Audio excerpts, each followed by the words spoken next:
हमारे पास आती हैं फीमेल्स, मेल्स भी आते हैं बट ज़्यादा रेशो फीमेल्स की रहती है। एज का कुछ कह नहीं सकते, 50% ओल्ड एज वाले भी आते हैं, यूथ भी आता है, मिडल एडल्ट्स भी आते हैं। तो एज फैक्टर तो हम ले ही नहीं सकते, आजकल सबको लाइफ में फिजियोथेरेपी की ज़रूरत पड़ती ही है। चाहे चिल्ड्रन भी आते हैं जिनको बाय बर्थ डिफेक्ट्स होते हैं, न्यूरोलॉजिकल कंडीशंस होती हैं, वो भी आते हैं।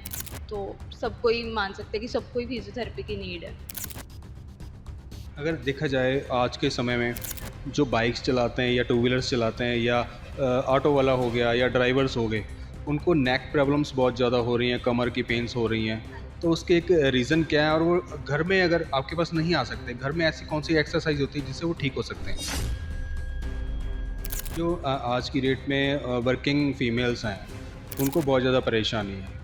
कई बार ऐसा होता है, खान-पान ऐसा होता है या उनका रहना-सहना, जल्दबाज़ी में हर चीज़ को वो डेवलप करने की कोशिश करती हैं।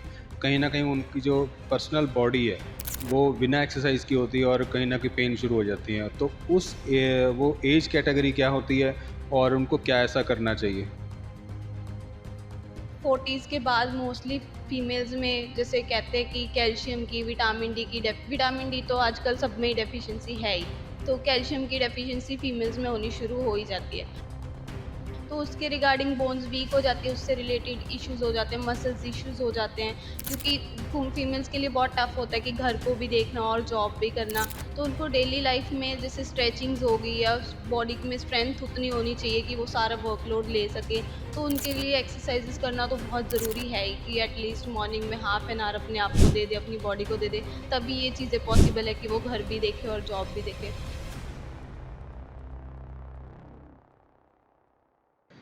नमस्कार जी, आप देख रहे हो ह्यूमन राइट्स बुलेटिन। मैं हूं अजय और आज हम बस्सी नर्सिंग होम हम्बड़ा रोड पे ऑपोजिट डीएमसी, वहाँ पे मेरे साथ मौजूद हैं मैडम दीक्षा शर्मा, जो स्पेशल फिजियोथेरेपिस्ट हैं इस हॉस्पिटल में। और आज हम बात कर रहे हैं भी कौन कौन सी प्रॉब्लम्स हैं जो लोगों को आजकल आ रही हैं और कौन कौन से लोग आपके पास आ रहे हैं, जिसमें मेल और फीमेल दोनों की जो कैटेगरीज में एज कैटेगरी क्या है और उनका लेवल क्या है, कितने परसेंटेज लोग मेल आ रहे हैं, कितने परसेंटेज फीमेल आ रहे हैं।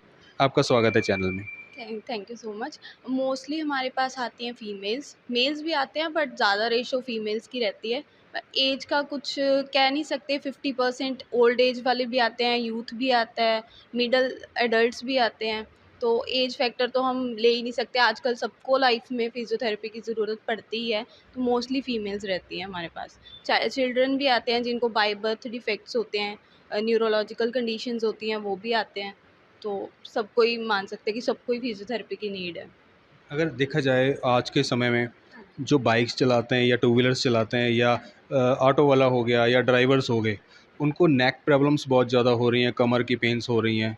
तो उसके एक रीज़न क्या है? और वो घर में अगर आपके पास नहीं आ सकते, घर में ऐसी कौन सी एक्सरसाइज होती है जिससे वो ठीक हो सकते हैं? घर में करने के लिए बहुत सारी एक्सरसाइज़ हम पेशेंट को टीच करते हैं कि आप ये चीज़ें घर पे डेली रूटीन में करो ताकि आपको कोई प्रॉब्लम ना आए। क्योंकि आजकल जैसे मतलब मोस्टली जॉब्स भी डेस्क जॉब है या फिर प्रोलॉन्ग सिटिंग या स्टैंडिंग में जॉब करते हैं, या कईयों को ड्राइविंग ज़्यादा रहती है, तो उनको बैक प्रॉब्लम या नेक प्रॉब्लम आती ही आती है। तो सर्वाइकल पेन तो बहुत ही कॉमन है, तो हम उनको, जो भी हमारे पास पेशेंट्स आते हैं, हमारा यही रहता है कि अगर वो डेली नहीं भी आ पा रहे कुछ काम की वजह से, तो हम उनको घर पे करने के लिए एक्सरसाइज टीच करते हैं कि ये चीज़ें आप डेली रूटीन में करो ताकि आपकी प्रॉब्लम रिड्यूस हो। जो आज की डेट में वर्किंग फीमेल्स हैं, उनको बहुत ज़्यादा परेशानी है। कई बार ऐसा होता है, खान-पान ऐसा होता है या उनका रहना-सहना, जल्दबाज़ी में हर चीज़ को वो डेवलप करने की कोशिश करती हैं। कहीं न कहीं उनकी जो पर्सनल बॉडी है, वो बिना एक्सरसाइज़ की होती है और कहीं न कहीं पेन शुरू हो जाती हैं। तो वो एज कैटेगरी क्या होती है और उनको क्या ऐसा करना चाहिए? देखो 40s के बाद मोस्टली फीमेल्स में जैसे कहते हैं कि कैल्शियम की, विटामिन डी की विटामिन डी तो आजकल सब में ही डेफिशिएंसी है ही। तो कैल्शियम की डेफिशिएंसी फीमेल्स में होनी शुरू हो ही जाती है। तो उसके रिगार्डिंग बोन्स वीक हो जाती है, उससे रिलेटेड इश्यूज़ हो जाते हैं, मसल्स इश्यूज़ हो जाते हैं, क्योंकि फीमेल्स के लिए बहुत टफ होता है कि घर को भी देखना और जॉब भी करना।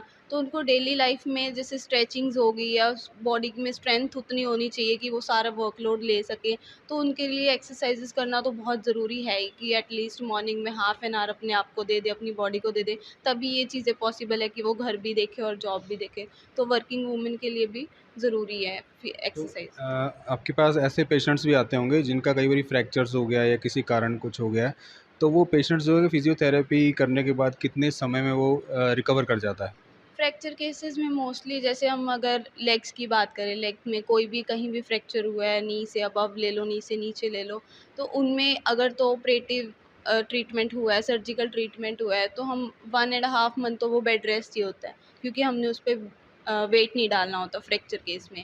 उसके बाद जैसे ही हम उसको रिहैबिलिटेट करना शुरू करते हैं, एम्बुलेट करना शुरू करते हैं, तो ग्रेजुअली हम उस पे वेट डलवाना शुरू करते हैं कि फ्रैक्चर हीलिंग के हिसाब से होता है। हर पेशेंट में हीलिंग डिफरेंट होती है। कईयों में जल्दी बोन हील होनी शुरू हो जाती है, कईयों में कुछ डिले रहता है किसी रीज़न की वजह से। तो हीलिंग पे डिपेंड करता है कि हम कितना वेट पेशेंट का डलवा सकते हैं, उस पे कितना नहीं डलवा सकते।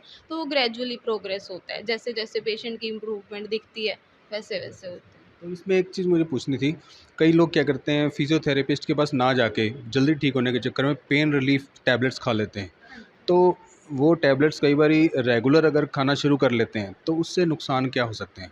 पेन रिलीफ देखो, ये टैबलेट खाने से टेम्परेरी पेन रिलीफ होता है। उससे जो पेन का कॉज़ है, जो कारण पेन दे रहा है, वो कारण ठीक नहीं होता। उससे तो ऑब्वियसली है कि पेन किलर्स खाते रहेंगे, किडनीज़ को अफ़ेक्ट करते हैं, ये सबको पता है। तो पेन किलर से बचना चाहिए और जो उसका कारण है, उसको दूर करेंगे तो पेन डेफ़िनेटली दूर हो जाएगा।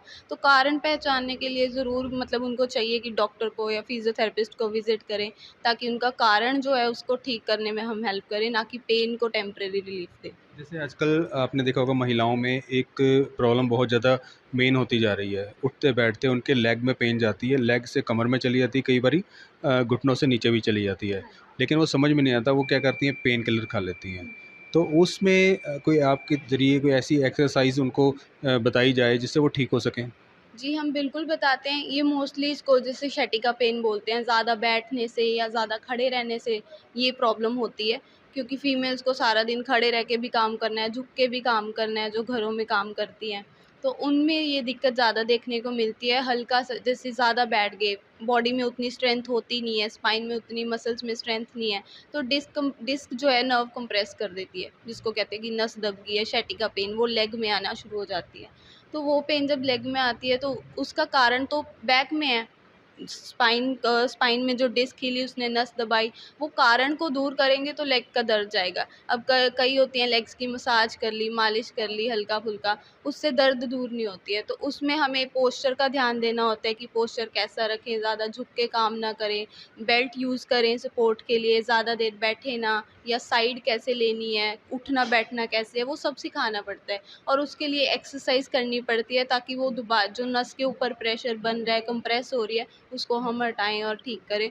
तो उसके लिए पेशेंट्स को हम एक्सरसाइज टीच एक करते हैं। जो आजकल की दुनिया है टेक्नोलॉजी बहुत आगे बढ़ चुकी है और आपके हिसाब से भी देखा जाए तो बहुत दुनिया में जल्दी ठीक हो भी रहे लग। लेकिन एक चीज़ मैं आपसे पूछना चाहूँगा, कई जगह ऐसे लोग बैठे हैं जो अपने आप को महारत हासिल बताते हैं, मैं वैद हूँ या ये हूँ, वो कहते हैं मेरे पास ठीक हो जाएगा। कई बारी आपने देखा होगा आपका वीडियो आती हैं, हाँ जी। हथौड़ी छेनी से ठीक कर रहा है किसी को, कोई किसी चीज़ से ठीक कर रहा है, कोई थप्पड़ मार के ठीक कर रहा है। ये क्या चीज़ें हैं? इन इन चीज़ों से लोगों को कैसे बचना चाहिए? ये पेशेंट हमारे पास भी आते हैं, ऐसे लोगों के पास जाके पहले जाते हैं और अपनी प्रॉब्लम बढ़ा के वहाँ से आ जाते हैं। अब पता नहीं उनका क्या साइंस है, क्या लॉजिक है कि वो कैसे ठीक करते हैं, हम खुद शॉक हो जाते हैं वीडियोज़ देख के। अब पता नहीं क्या एक्टिंग है, क्या है, कुछ नहीं पता। बट पेशेंट्स आते हैं हमारे पास भी ऐसे कि हम वहाँ गए थे, वहाँ से मालिश कराई, वहाँ से उन्होंने थोड़ा-सा दबाया, वहाँ से उन्होंने पटाखे निकाल दिए, तो ऐसे थोड़ी देर तो आराम लगा, फिर उसके बाद दिक्कत बढ़ गई। तो हम दोबारा नहीं गए। तो आते हैं हमारे पास पेशेंट ऐसे, बट वो चीज़ें हमें उनकी साइंस समझ नहीं आती कि क्या है, क्या नहीं है। बट जो है फिज़ियोथेरेपी का जो है वो साइंस के अकॉर्डिंग है, मूवमेंट की साइंस है, जो हमारी बॉडी में कैसा हमारा बायोमैकेनिकल सिस्टम है, उसको देखते हुए हम करते हैं सारी चीज़ें। तो आप लोगों को मैसेज क्या देना चाहेंगे जो लोग आपको देख रहे हैं? मैं लोगों को यही मैसेज देना चाहूँगी कि कभी भी अपने पेन को इग्नोर ना करें और ऐसी पेन किलर्स ना खाएँ। अपनी लाइफ़ में एक्सरसाइज़ को ज़रूर इंक्लूड करें, चाहे 15 मिनट्स, 20 मिनट्स जितना भी टाइम निकाल सकते हैं एक्सरसाइज़ को ज़रूर दें। क्योंकि आजकल की लाइफ़ है ही ऐसी, सबका हेक्टिक शेड्यूल है और सबको काम करना ही पड़ता है वैसा जो नहीं छोड़ सकते हम, बट अपने लिए टाइम ज़रूर निकालें, एक्सरसाइज ज़रूर करें। बहुत ज़रूरी है बॉडी के लिए एक्सरसाइज करना। बॉडी में स्ट्रेंथ होगी, फ्लेक्सिबिलिटी होगी, तभी हम अपना ठीक रख सकते हैं सब कुछ। नहीं तो पेन तो सबको परेशान करता ही है, तो एक्सरसाइज बहुत ज़रूरी है। अपने आसपास फिजियोथेरेपिस्ट हो या योगा सेशंस ले लें, जो भी है बॉडी को एक्सरसाइज ज़रूर लेके आएँ, इंक्लूड करें अपनी डेली लाइफ में। तो ये थे दीक्षा शर्मा जी, जिन्होंने बसी नर्सिंग होम में स्पेशल हैं और फिजियोथेरेपिस्ट हैं, और इन्होंने बहुत ही ज्ञानवर्धक बातें बताई हैं आपको। अगर आप भी किसी पेन से परेशान हैं या कोई पुरानी दर्द है, किसी भी चीज़ जो ठीक नहीं हो रही है, तो आप दीक्षा जी के पास आ सकते हैं। लुधियाना में हम्बड़ा रोड ऑपोजिट डीएमसी के बसी नर्सिंग होम है, यहाँ पे फिजियोथेरेपिस्ट हैं। और ऐसी ही खबरें हम आपको दिखाते रहेंगे। ह्यूमन राइट्स बुलेटिन आप देखते रहिए।